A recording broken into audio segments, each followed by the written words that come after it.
Gir Somnath Talala police action મોડમાં. તાલાળા પોલીસે દારૂ અને જુગાર જેવી અનૈતિક પ્રવૃત્તિઓ સામે કડક કાર્યવાહી શરૂ કરી છે.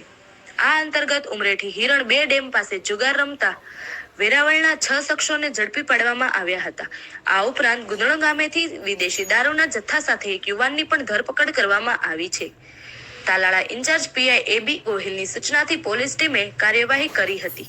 હેડ constable Devendra Gathe, ASI Narendra Kachhodu, Laljibhai Bamaniya, Ranjitsinh Dodiya, GP Maru અને પ્રતિપલાલસિંહ કાગડા સહિતની ટીમને મળેલી બાતમીના આધારે ઉમરેઠી હિરણ 2 ડેમ પાસેના કાંઠા વિસ્તારમાં જાડી ઝાખરા વચ્ચે જુગાર રમી રહેલા શખ્સો પર દરોડો પાડવામાં આવ્યો હતો.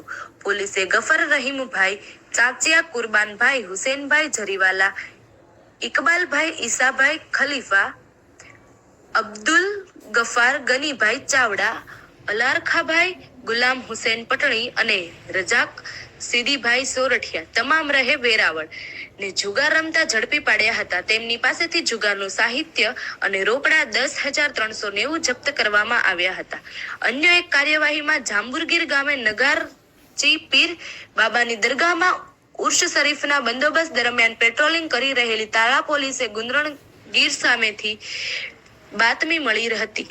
ગામમાં પ્રતાપ દાનાભાઈ પરમારના રહેણાંક મકાનમાં વિદેશી દારૂનો જથ્થો સંતાડવામાં આવ્યો હોવાની માહિતી મળતા પોલીસે તેમના ઘરની તલાશી લીધી હતી. તલાશી દરમિયાન ભારતીય બનાવટની વિવિધ બ્રાન્ડની વિદેશી દારૂની 7 બોટલો મળી આવી હતી, જેની કિંમત 10,318 આંકવામાં આવી હતી. પોલીસે દારૂનો જથ્થો કબજો કરી આરોપી પ્રતાપ દાનાભાઈ પરમારની અટકાયત કરી કાયદેસરની કાર્યવાહી હાથ ધરી હતી. પોલીસે જપ્ત કરેલો દારૂનો જથ્થો કોની પાસેથી મેળવ્યો હતો અને કેટલા સમયથી આ ગેરકાયદેસર ધંધો ચલાવવામાં આવતો હતો તે અંગે વધુ તપાસ શરૂ કરી છે. તાલાળા પોલીસે દારૂ અને જુગારની બંદીને ડામવા કડક હાથે કામગીરી કરતા અનૈતિક પ્રવૃત્તિઓ કરતા તત્વોમાં ફફડાટ ફેલાયો છે. Bureau report, Mahadev, the times news, Gir Somnath.